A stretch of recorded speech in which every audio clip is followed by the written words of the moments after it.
Hey, LeBron, of course, you got to wait for the MRI or whatever testing that AD is going to be doing, but how do you deal with that kind of thing, both in the immediate and then even, after the game and just talking to him? Well, I mean, obviously, health is always first when it comes to any of our teammates. And, it doesn't change with AD. I mean, that's the most important. So, we know something, and we go from there. But, wish the best of news for sure, especially for AD in general. This specific game, Denver got a little bit of a lift coming out of halftime, and then it seemed like you guys were able to find something and keep going to it. Thomas Bryant and Max Christie and Russ, different guys. What did you think the difference was as you closed it out? We started to get defensive stops. We got some defensive stops and we was able to get out and execute offensively, either on the break where we was very efficient, and like you said, TB had no idea that he was starting the second half. He was still on the floor where we was drawing up the play. So for him just staying ready, for him to go out there and give the performance that he had, Russ was phenomenal on both sides of the floor. Finding guys all night, defending, rebounding, and then the big minutes from the Rook and Max was huge for us.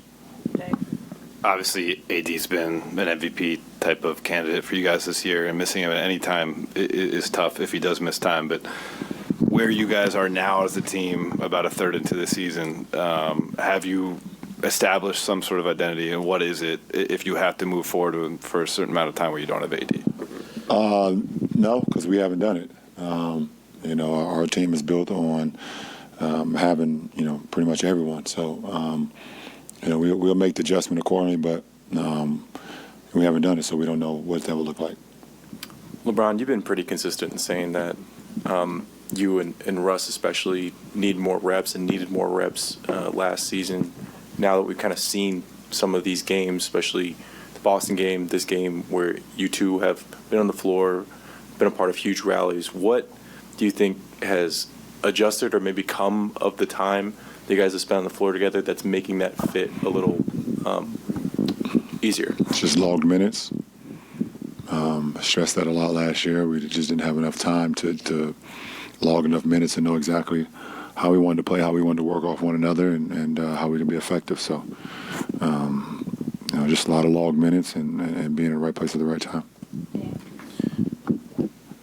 When a guy gets hurt, we typically hear the same things, right? Like, not one guy can replace him, especially when it's AD, or like it's a next man up mentality. But it seemed like in the third quarter and the fourth quarter, like all that stuff came to like real fruition, where everybody who played had a hand in it. Everybody else did a little bit more, maybe instead of any one person trying to take over. What can kind of that do for a team when 8 or 9 guys walk out tonight feeling like I played a big role in this one? I mean, it's huge. I mean, especially after the heartbreak loss we had against Boston, for us to come back a couple of nights later and,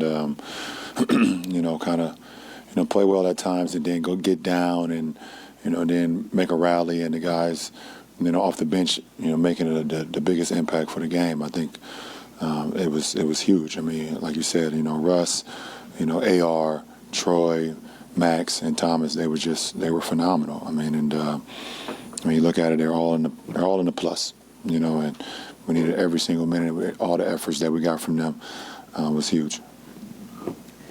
LeBron, changing the subject a bit, I know you're a big soccer fan, and the World Cup final is on Sunday. There's a Liverpool guy in there with France, but two greats, Messi against Mbappe. Who you got? I'm not gonna choose. What time is the match actually? 7 a.m. 7 a.m. Okay, cool. So I can get up and watch it. I just want to see a great match like the rest of the world, besides who's ever rooting for France or Argentina. So we will see. I mean, it's going to be a great one, and look forward to seeing two of the greatest that ever played that sport go at it. So it'll be fun. Last question, Mark Sedino. LeBron, when you contrast like the Boston game and the game like tonight, through the course of your career, what do you think have been the determining factors that influence whether a team can execute down the stretch? In what sense? What do you mean? From one game to the next game, or just down? Yeah, in a specific game and when the game is tight. Well, I mean, chemistry is always very key. I mean, depending on how long you've been with that club, or the games that you've been in.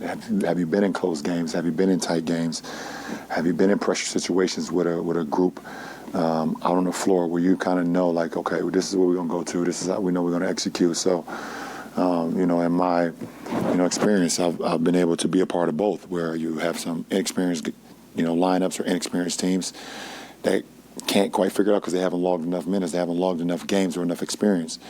And then obviously I've been a part of teams that's been through so many battles that adversity meant nothing, because that's when you literally like thrive in those moments, in those adverse moments. So, every team, and depending on how long you've been with that club or, the chemistry that you have with that club will determine, the outcome of some of those late games.